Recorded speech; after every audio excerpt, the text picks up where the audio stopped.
Ministro, eu queria saber do senhor também se o senhor concorda com a ADPF 579, proposta pelo partido do seu chefe Lula, em comunhão com o Instituto Anjos da Liberdade, que pretende retornar a visita íntima a chefes de facção em presídio federal, como Marcola e Fernandinho Beiramar, e que agora há pouco ficou definido que esse foi um dos motivos para o promotor Lincoln Gaquia e o senador Sérgio Moro estarem sob a mira do PCC.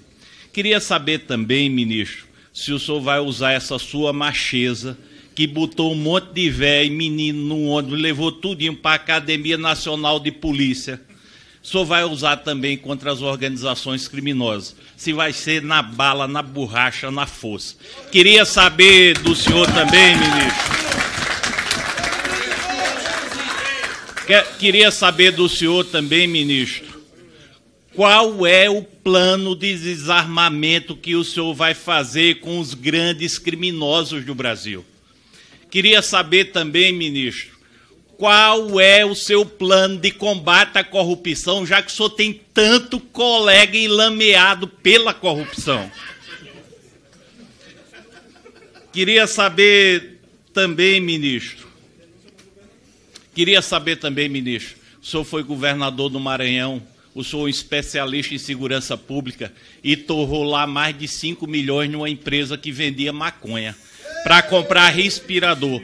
Se o senhor vai fazer algo parecido, ministro, também como ministro de Estado. São essas as perguntas.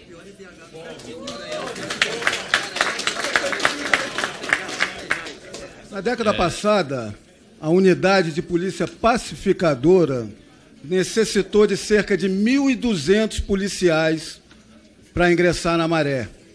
Policiais do BOPE, policiais do Choque, do 22º Batalhão da Polícia Militar, isso sem contar o apoio efetivo da Marinha, da Polícia Federal e da PRF. Enquanto isso, o senhor necessitou apenas de 2 viaturas, como nós todos vimos. Então, é lógico, eu vou diferente da pergunta do colega, é lógico que com o convite houve um arranjo, houve um acordo, houve uma autorização de quem comanda aquela localidade. A sua visita foi uma surpresa geral e, lógico, que houve críticas, é natural. O senhor respondeu às críticas dizendo que há um preconceito com os moradores daquela localidade. É muito triste fazer uma narrativa de um vínculo entre os trabalhadores daquela região, pobres, com os traficantes, com as facções criminosas, de que eles são as principais vítimas. Se o senhor foi autorizado a adentrar aquela região, foi por autorização não de trabalhadores, pessoas pobres, nem de moradores da região, mas foi autorizado pelo tráfico e por facção criminosa. São essas pessoas que promovem o estado de guerra que nós vivemos e a ausência de Estado nessa localidade. Então, é uma necessidade de todos nós que saibamos qual o alcance desse acordo que foi feito. Se foi feito, lógico, com a anuência de uma organização criminosa, qual a contraprestação que eles precisam do senhor ministro da Justiça ou do Ministério da Justiça? Além disso, se houve um objetivo pacificador, vamos crer na ordem, no amparo da lei, o senhor conseguiu tratar da extinção do tráfico ali, quando será? O senhor conseguiu tratar do cumprimento de centenas de mandados de prisão judiciais em abertos na localidade? Aquela localidade é onde se concentra o maior poderio bélico e legal na mão de criminosos. O senhor conseguiu tratar na entrega pacífica desses armamentos? Além disso, o senhor foi tratar na região para, talvez, informações. O senhor fala em preconceito. Por que o senhor não foi no BOPE?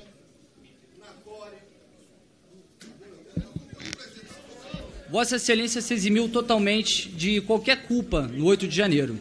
Eu acabei de ser informado pelo presidente Valdemar da Costa Neto, presidente do PL, que ele foi chamado numa reunião junto com a segurança do presidente Jair Bolsonaro a respeito do evento, que não é um evento do PL, não é um evento organizado pelo presidente, é uma recepção em que pessoas vão fazer ao presidente Bolsonaro no aeroporto de Brasília, e o delegado Kleiber disse que não é papel da Polícia Federal fazer a segurança nos arredores do aeroporto, somente dentro do aeroporto. E se der 10 mil pessoas? Eu tenho ouvido que pessoas do Brasil inteiro estão indo para a recepção ao presidente Bolsonaro no aeroporto de Brasília. E se for 10 mil, 20 mil pessoas, vamos esperar um outro 8 de janeiro acontecer? Não sei, pessoas infiltradas e até mesmo, não sei, pessoas mais exaltadas. Não queremos um novo 8 de janeiro. Por isso que eu acredito que o ministro da Justiça, nesse momento, tem que ter responsabilidade e falar com o delegado da Polícia Federal responsável para que haja policiamento nos arredores do aeroporto, porque não queremos mais um quebra-quebra. Vou agora também me ater a um tema que Vossa Excelência falou a respeito da sua ida ao Complexo da Maré. Todos nós sabemos que o Complexo da Maré é um local dominado pelo tráfico, é um local que, justamente onde o senhor foi, na Rua Teixeira Ribeiro, esquina com a Rua 7 de Março, é o local de maior concentração de armas de guerra do Brasil e o local de maior distribuição de drogas para Niterói, Baixada Fluminense e para a região dos Lagos. Isso tudo, obviamente, nos levou a fazer certos questionamentos legítimos, que nós temos direitos como deputados. O senhor falou até que o senhor disse que estamos sob o amparo da Constituição Federal. O artigo 53 da Constituição, ele diz que deputados e senadores são invioláveis penal e civilmente por quaisquer de suas palavras, opiniões e votos. Eu queria saber do ministro qual é o entendimento da palavra quaisquer, que no dicionário nós encontramos que é seja qual for, ou seja, não há exceção, sem exceção. E o artigo 53 ele foi colocado pelo legislador e modificado posteriormente com a palavra quaisquer, para que não houvesse nenhum arroubo totalitário de quaisquer governos ou do judiciário contra deputados por suas falas. E Vossa Excelência agiu contra as nossas prerrogativas, acionando o STF por usarmos a tribuna da Câmara dos Deputados. Eu sou um dos que está nessa ação em que Vossa Excelência peticionou de ordem. O STF... Esse questionamento não está no requerimento está de acordo, está de acordo. Está de acordo porque é referente ao Complexo da Maré. Ao Complexo da Maré. Vossa Excelência agiu contra as nossas imunidades parlamentares e, portanto, eu gostaria de entender qual é também a sua compreensão do artigo 53.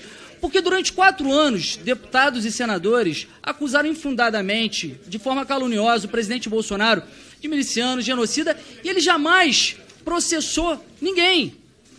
E o ministro, esses dias, fez um tweet em que ele disse que as afirmações de ligação do PT com o PCC são canalice, e não é imunidade parlamentar para proteger canalice, mais uma forma de intimidação do parlamento.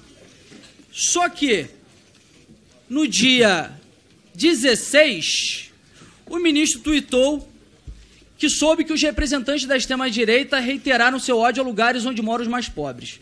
Não tenho medo de gritos de milicianos nem de milicianinhos. A quem Vossa Excelência se refere como milicianos e milicianinhos? Porque, do mesmo modo que Vossa Excelência diz que é uma canalice relacionar o PT com o PCC, mas isso foi amplamente divulgado pelos maiores veículos de comunicação, como a Veja, falando da delação do Marcos Valério sobre como o PT lavava dinheiro com o PCC, essa afirmação tende a criminalizar, a associar membros do parlamento à milícia. E eu gostaria de entender se isso seria uma associação de algum de nós a milicianos e poderia dizer a quem Vossa Excelência se refere, porque isso aí também poderia estar inserindo... Obrigado. Quero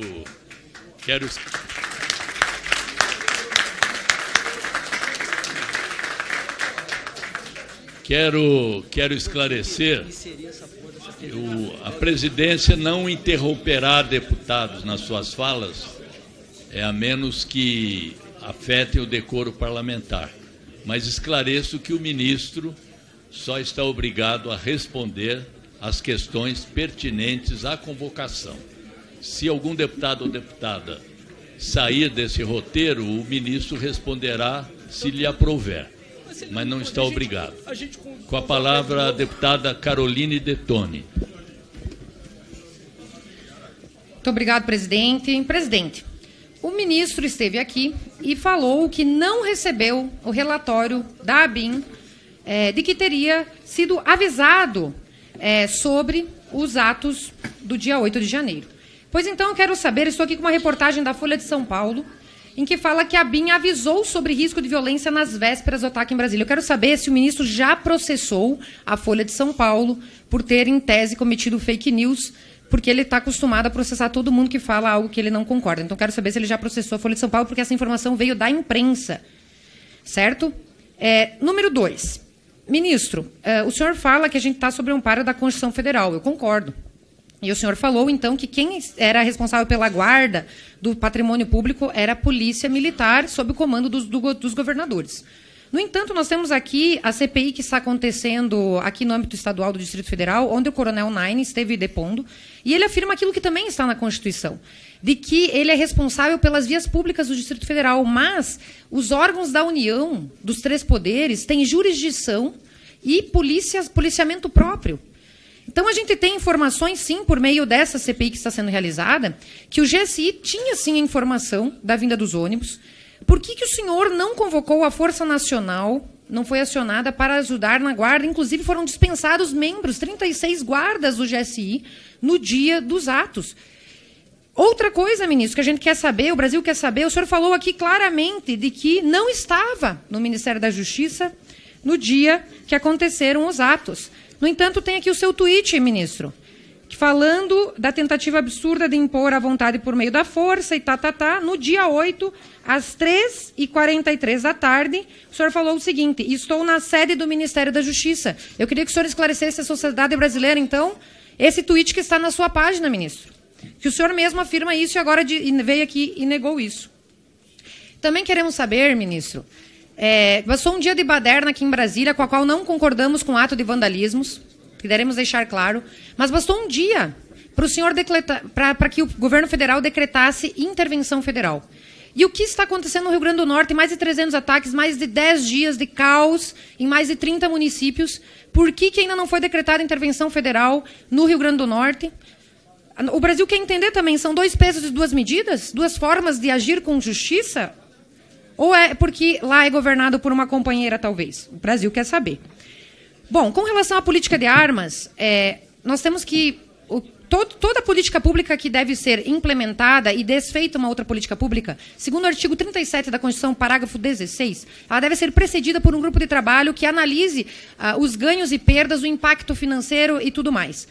Não foi feito esse grupo de trabalho ao tempo da revogação dos decretos de armas, impactando sobremaneira a todo esse mercado pacífico, inclusive, dos CACs, dos clubes de tiro, que estão sendo muito impactados, empregos sendo perdidos, enfim. E o governo Bolsonaro mostrou a eficácia, ao contrário, a eficácia dessa política, com uma diminuição de em torno de 60 mil homicídios por ano, foram para 40 mil homicídios por ano, cerca de 20% a menos dos piores dos crimes, que é a taxa de homicídio. E, ao contrário do governo Dilma, por exemplo, que em 2016 7 pessoas morriam por hora. Estatística, o pior momento da criminalidade era no governo de esquerda. E agora estão sendo revistas essas políticas, retrazidas essas políticas que foram um fracasso, enquanto que a política de armas ela é pacífica e deu certo. Então, a gente quer saber que vai ser trazido e por que não foi feito esse grupo. Esse grupo foi feito posteriormente. Ministro, quando a gente questiona aqui no parlamento, o senhor fala da Constituição Federal, e aqui o artigo 53, que foi falado, ele garante a imunidade parlamentar. Então, quando o senhor, que está exercendo o munícipe público, comparece ao Complexo da Maré, e os deputados vão à tribuna questionar isso, eles têm a imunidade parlamentar, eles são invioláveis civil e penalmente por suas opiniões, palavras e voto. E isso é o manto sagrado da Constituição da qual o senhor comentou. Então, querer criminalizar opiniões, palavras, querer trazer um tribunal da verdade por meio do Ministério da Justiça. Eu fui, ministro, pesquisar quais as políticas públicas, então, o senhor está trazendo. E tinha... A maior notícia era sobre censura. Criar um Ministério da Verdade para poder censurar. Isso não é a pasta do Ministério da Justiça. Censurar, calar quem pensa diferente. Isso é antidemocrático, ministro. Esse não é o papel do ministro da Justiça querer criar um tribunal da verdade para censurar parlamentares e cidadãos. Nós não queremos, nós já dizemos não à urgência do PL das fake news no ano passado. O senhor não pode violar as prerrogativas do parlamento querendo censurar aquilo que é sagrado, que é a palavra.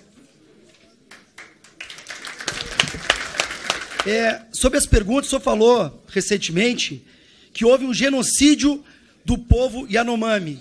Objetivamente, quem cometeu esse genocídio? Primeira pergunta. O senhor também falou recentemente que não estava presente no dia, que não tinha visto, pois tem a sua fala aqui, é o senhor, falando que eu vi da janela do Ministério da Justiça que o contingente policial não era o que havia sido combinado. Flávio Dino, o senhor falou, só a gente olhar as imagens, que o senhor não tinha visto nada. E aqui o senhor está falando que viu. Sobre ainda os atos do dia 8 de janeiro, já que sobre a questão dos decretos eu vou deixar para o dia 11. Por que é a oposição e não o governo, que o senhor faz parte, que tem mais interesse na CPMI? Eu pergunto, o senhor assinaria a CPMI do 8 de janeiro? Segunda pergunta, nós presenciamos uma verdadeira operação abafa aqui, nesta casa, para a retirada das assinaturas. E fica a pergunta, do que o governo, do que o seu ministério tem medo para tentar impedir que o Congresso cumpra o seu dever constitucional de trazer à luz, neste caso, tão pouco transparente? Também um pedido, se o senhor poderia pedir para os demais deputados de apoio ao governo para assinarem a CPMI do 8 de janeiro. O Ministério da Justiça foi avisado... Peço que segure o tempo, por favor, presidente. Está cumprimentando um colega, acho que ele tem que prestar atenção, né? Para poder prestar atenção nas minhas perguntas, né? O Ministério da Justiça foi avisado por qual razão o GSI colocou o sigilo sobre as imagens do circuito interno do Palácio do Planalto?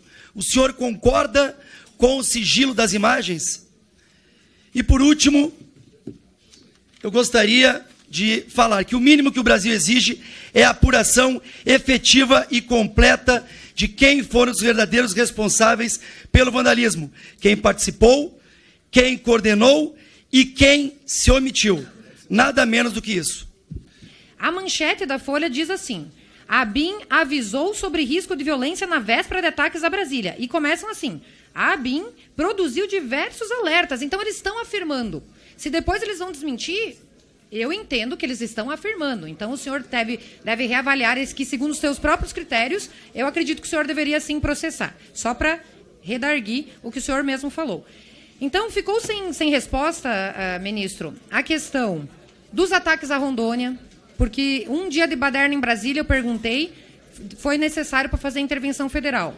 E, perdão, no Rio Grande do Norte, com os 300 ataques, por que ainda não foi decretada a intervenção federal diante do caos há mais de 10 dias, 300 ataques, enfim. Outra coisa, ministro, que nos preocupa muito, e eu fui atrás das políticas públicas do Ministério da Justiça, e aí eu fui perguntar, né? Vamos ver o que o ministro está preparando para o Brasil em termos de segurança pública. Será que seriam leis mais duras para com os crimes, acabar com a impunidade no Brasil, combate à corrupção? E quando eu fui ver as notícias do seu ministério, são é o maior número de notícias, e a missão que o senhor traçou, e isso eu vi em várias entrevistas, eu assisti a sua entrevista no Roda Viva, no My News também, um outro programa, e o senhor fala de uma forma muito assim, com muito sentimento, sobre uma das políticas que o senhor tratou aqui também, que é o combate a desinformação, a fake news e a criação de uma regulamentação das mídias sociais. E o senhor está preparando, inclusive, eu acredito, um projeto, né? O senhor disse, a jornalista pediu no Roda Viva que o protagonismo estava do Supremo com relação a isso, e o senhor meio que está vestindo isso como uma missão. É o que nos pareceu das suas entrevistas. Eu até peguei alguns traços aqui, mas não vai dar tempo de falar. Ministro, o que nos preocupa é o seguinte: esse Congresso Nacional, a quem cabe estabelecer as regras da vida social, é o Parlamento. E o Parlamento, no final do ano passado, disse não ao PL das fake news, à urgência do PL das fake news. Porque nós entendemos que liberdade de expressão se combate com liberdade de expressão. E querer criminalizar opiniões, querer criminalizar um ambiente livre das redes sociais, isso fere a democracia, isso fere o pluralismo das ideias, isso fere a imunidade parlamentar que a gente falou. Então, ministro, com o devido respeito, nós entendemos que compete ao Congresso Nacional, a essa casa, debater as leis, se regula ou não rede social, se limita ou não, e não o Ministério da Justiça. O Ministério da Justiça, o senhor não falou nenhuma palavra sobre aquele jovem que matou a professora e feriu 4 ontem em São Paulo. É isso que a gente espera do Ministério da Justiça, é combater a bandidagem e o crime, e não regular a rede social. Muito obrigado. Agora, para usar o tempo de líder, o deputado André Fernandes, por 8 minutos.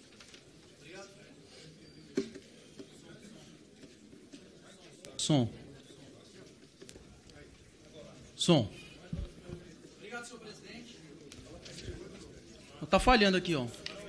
Som. Obrigado, senhor presidente, nobres parlamentares que aqui estão. Ao final dessa minha fala, também trarei alguns fatos importantes sobre o que já foi falado pelo ministro presente.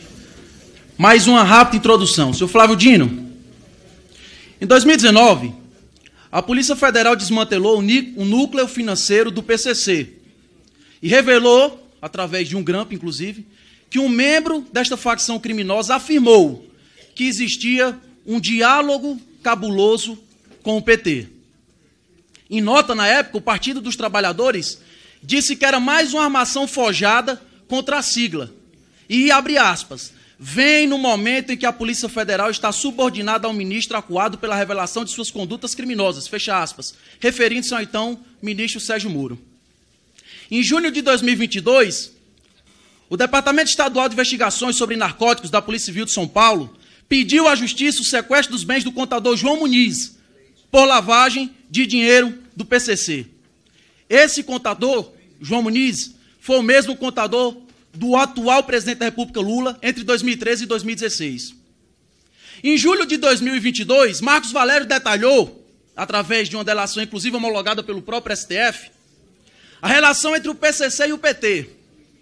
O operador, então, do mensalão, afirmou que ouviu do então secretário-geral do PT, Silvio Pereira, que o empresário do ramo de transportes, Ronan Maria Pinto, chantageava o então presidente Lula para não revelar como funcionava o esquema de arrecadação ilegal de recursos para financiar petistas. Inclusive, Marcos Valério revelou que o ex-prefeito de Santo André, Celso Daniel, assassinado em janeiro de 2002, teria feito um dossiê mostrando quem dentro do PT estaria sendo financiado de forma ilegal. O dossiê, parece coincidência, mas simplesmente sumiu. Nos últimos dias foi descoberto que o integrante da alta cúpula do PCC, Patrick Wellington, conhecido como Forjado, tinha como advogado o senhor Fábio Tofik, inclusive o responsável por conseguir um alvorada de soltura do tal Forjado no ano passado, 2022. Acontece que esse era o mesmo advogado de defesa do senhor Fábio Luiz Lula da Silva, o conhecidíssimo Lulinha, o mesmo que ficou milionário coletando fezes, estrume de elefantes. Na decisão judicial do caso onde o PCC planejava matar o atual senador da República, Sérgio Moro, deputado federal Coronel Telhada, inclusive o vice-presidente da República, Geraldo Alckmin, e outras autoridades, foi revelado que um dos integrantes dessa facção criminosa usava o e-mail Lula Livre. Só para relembrar a memória dos senhores que estão aqui presentes, o fato de um dos vândalos que estavam lá naquele 8 de janeiro fazendo quebra-quebra, o fato de ele estar usando uma camisa de Jair Bolsonaro foi suficiente para, inclusive você, Flávio Dino, e toda a imprensa, associar o vândalo ao presidente da República, Jair Bolsonaro. Mas até agora eu não vi uma linha nenhuma associando um criminoso que usa o e-mail Lula livre com o presidente da República, Lula. Bom, recapitulando, e aqui já vou para a conclusão, como eu comecei falando aqui, lá em 2019, o PT usou como desculpa aquele grampo envolvendo o integrante do PCC, dizendo que tinha diálogo cabuloso com o PT. Na época, o partido disse, isso é tudo mentira, pois a Polícia Federal está e é atualmente subordinada ao ministro da Justiça, Sérgio Moro, indicado por Jair Bolsonaro. E por causa disso, na época, o PT tentou descredibilizar as fortes, legais, importantes ações da Polícia Federal. Bom, a história se repete. Agora, mais evidências vêm à tona, onde mostram ligações entre o PCC e o Partido dos Trabalhadores. É a história se repetindo, independentemente de quem esteja no comando deste país. Dado todos esses fatos, seu Flávio Dino, fica claro que existe sim ligações entre esse partido e essa facção criminosa do qual falei aqui. Entretanto, o senhor foi ao Twitter dizer, abre aspas, essas afirmações de ligação do PT com o PCC não passam de canalice. Não há indício, prova, nada. Só canalice mesmo. Lembro que não há imunidade parlamentar para proteger canalice. Fecha aspas. Primeiro fica aqui claro que o senhor, ao afirmar isso, está cometendo fake news. Tendo em vista que a própria Polícia Federal está mostrando, a própria Justiça abriu a decisão judicial e saiu na imprensa. É fake news. Agora eu pergunto, seu Flávio Dino, por que é que o senhor, como ministro, não investe em apurar e investigar esses indícios, essas ligações, essas provas, inclusive delação de alguém que era muito bem visto dentro do PT, estou falando de Marcos Valério, sobre essas ligações do PCC com o Partido dos Trabalhadores, ao invés de simplesmente usar as redes sociais e atacar esse parlamento, que é soberano e que tem toda a prerrogativa para fazer esse tipo de questionamento.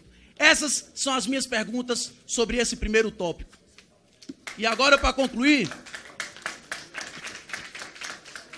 e agora só para ajudar aqui, já que a gente trata de informações, não acredito que tenha sido de mau gosto, talvez simplesmente não lembre, porque, enfim, foram poucas as vezes. O senhor acabou de falar que não responde nenhum processo, no Jus Brasil diz que o senhor responde 277 processos. Mas são poucos, eu acredito que tem esquecido. O senhor falou que não sabia do que iria acontecer, não recebeu avisos, não recebeu nada disso. Tudo bem, não estamos aqui para desacreditar de Vossa Excelência. Mas eu pergunto,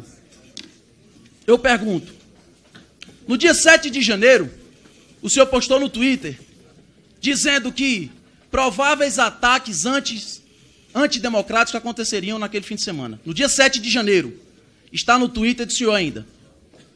E disse que, inclusive, estava autorizando a Força Nacional para fazer aquela segurança. No dia 7 de janeiro. O que foi feito? Por que a Força Nacional não evitou que aquilo tudo acontecesse? Quem avisou o senhor sobre os atos do 8 de janeiro, se no dia anterior aos atos do 8 de janeiro o senhor estava falando que aconteceriam? Eu gostaria de saber isso. E termino aqui a minha fala me solidarizando com todos esses parlamentares, do PL, do PCdoB, do PT, PSOL, seja lá qual for a bancada. Porque eu acabei de ouvir de um parlamentar que qualquer investigação referente a crimes cabe somente à polícia investigar e que não cabe CPI. E aí eu pergunto, então para que serve uma CPI? Por que que existe a CPI dentro da Constituição Federal? Me desculpem, mas isso é um ataque nítido a esse parlamento, que há não muito tempo estava aqui dizendo que a CPI da Covid era uma das melhores coisas que aconteceu no nosso Brasil. São essas as minhas perguntas e obrigado, senhor presidente.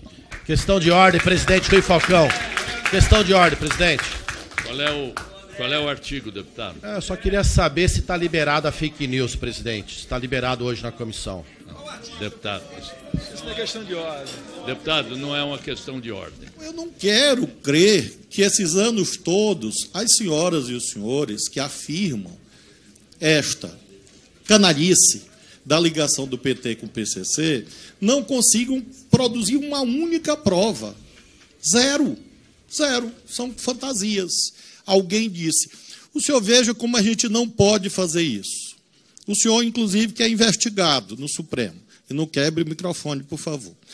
O senhor que é investigado sabe que vai e sabe... Eu queria pedir aqui respeito, senhor presidente. O ministro aqui não está em autoria de dar. Você não tem pudor aqui, Você me respeita. Respeita a presença do ministro aqui. Nenhum momento, deputado. Você não respeita ninguém, Nenhum momento, deputado, você me respeita. É quem menos... Deputado André. Cuidado, não quebre o microfone. Vai pagar a indenização de novo por quebrar o microfone, Senhor presidente, viu? está quebrando aqui a casa, senhor presidente. Cadê o equilíbrio? Essa falta de equilíbrio é um péssimo exemplo às pessoas, senhor presidente. Ordem. Deputado André. Senhor presidente, Não pode mandar ninguém calar a boca. O presidente é inaceitável. O senhor falou 8 minutos. Não. Senhor presidente, está quebrando aqui a casa toda. Não vai levar no grito, presidente. O deputado André não vai levar no grito. Cale-se. Peço aos senhores que mantenham a compostura e a paciência. Deputado Nicolas. Acredito, ministro, que o senhor tem que tratar essa comissão com respeito, né? Sem deboche, sem sorrisinho de canto, porque aqui não tem palhaço, aqui não tem circo, e a gente precisa realmente manter o respeito com o parlamento. Tem chupeta. E conduzindo aqui para minha... Conduzindo aqui para minha pergunta, para o meu tempo, por gentileza, presidente. Não fala não, presidente. Para o meu tempo, presidente. Eu preciso falar. falar. Não fala não. Deixa... Ô, a peruca! Deixa o deputado concluir. Nicole, deixa a Nicole falar. Deixa o deputado concluir. Posso continuar? Vai, chupetinha. Peraí, presidente. Aí eu não compreendi, presidente. Pode continuar, eu falei. Pode continuar. Quem falou aí? Deputado. Presidente, só uma questão que antes do meu tempo, se eu faço isso aqui com qualquer deputado, me coloca no Conselho de Ética. Então todo mundo que é adulto, para poder ver que isso aqui aconteceu. Então, presidente, por gentileza, que o senhor tome alguma decisão com isso aqui, porque se fosse contrário, estava todo mundo aqui ovulando já. Então, poxa, vamos ser aqui no mínimo justo. Porque se eu falar alguma ofensa com qualquer deputado, aí, a esquerda fica maluca. Parabéns, Peta. O tempo, Rui. Vamos lá. A minha pouca idade, mas realmente a molecagem está aqui atrás. Deixa eu continuar. A minha pergunta, senhor ministro, é a seguinte. No dia 13 de março, o senhor ingressou no Complexo da Maré para poder conversar com lideranças comunitárias, conforme o senhor disse. Mas é de notório saber, né, de conhecimento geral, de que aquela área é comandada pelo tráfico, mais especificamente do Comando Vermelho. E o BOP, agências de polícias, eles já manifestaram que só entram naquele local com um grande aparato de segurança. E o senhor entrou ali com 2 carros grandes, com insufilme, com 4 a 6 ali segurança, não dá nem para ver que eles são armados, e simplesmente não deu nenhum tipo de justificação com relação a isso. E eu queria lembrar ao senhor que o senhor justificou aqui anteriormente que o senhor não é político e nem também está em época de eleição para poder dizer que até seria aceitável o senhor ir até ali na Maré. Mas o senhor é uma autoridade de segurança pública que está à frente de corporações que devem combater o crime. Então, a minha pergunta, senhor ministro, é quem que negociou e conversou com o tráfico para que fosse autorizada a sua entrada no Complexo da Maré? Obrigado, presidente. Começando a falar sobre imunidade, né? O senhor mencionou o artigo 53, que quando tem ponto é uma coisa, quando tem interrogação é outra. O deputado Orlando Silva mencionou que existem milicianos e que o presidente Bolsonaro seria genocida. Queria saber se o senhor vai tomar alguma atitude também nessa seara, porque, ou é como em país comunista, onde a verdade vale só para um e não vale para os outros. Então, se o senhor pudesse me responder até onde a liberdade de expressão vai no artigo 53, eu ficaria muito grato.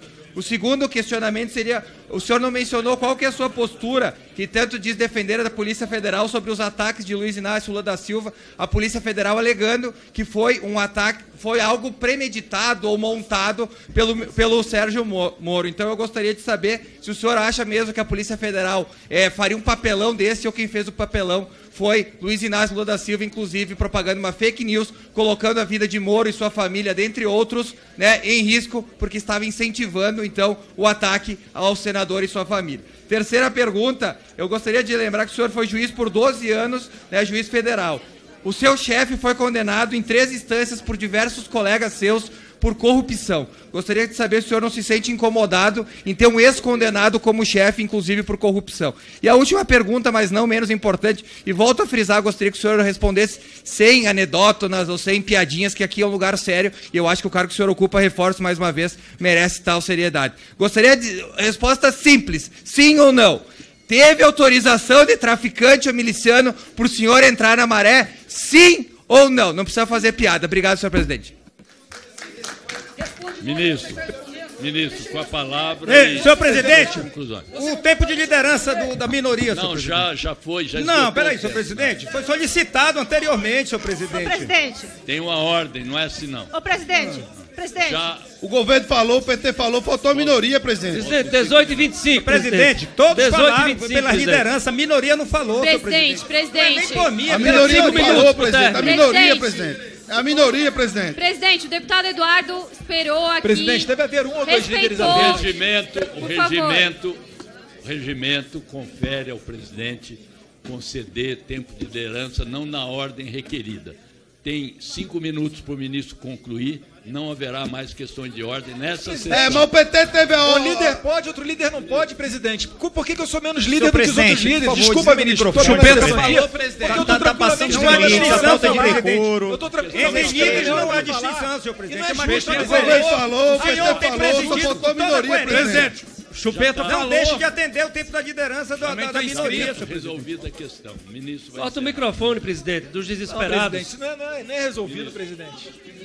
Isso daí não é democracia, presidente. Todo momento errado, o dia e a hora. Só fala de direito, esquece dever de escutar. Aprende a escutar a verdade. O ministro não respondeu nada. Ele não respondeu nada até agora. Não respondeu nada. Pela gentileza, só fica fazendo chacota e respeitando a CCT. Agradeço a presença do ministro, dos senhores deputados e deputadas.